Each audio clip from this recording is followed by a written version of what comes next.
Hello guys, in this video I'm going to show you how to downgrade from iOS 18 to 17. So to do this, you'll need two things. You'll need your computer and your iPhone.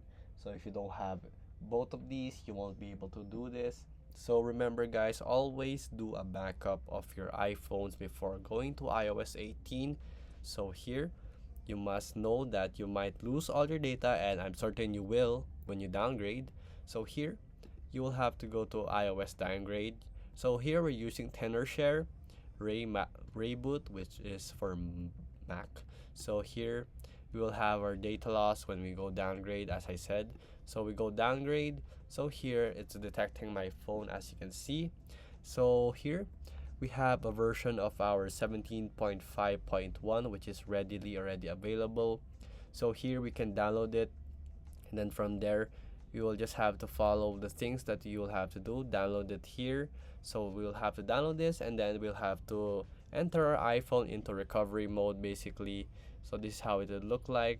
So it will downgrade, as you can see. Then once downloaded already, it's just that simple.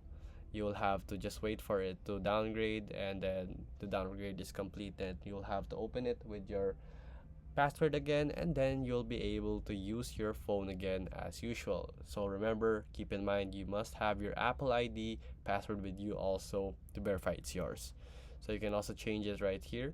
You can change the parameters right here, but it will downgrade to 17.5.1 as of now.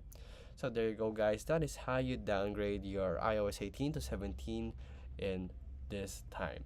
So if this video was helpful, please hit the like button and don't forget to subscribe.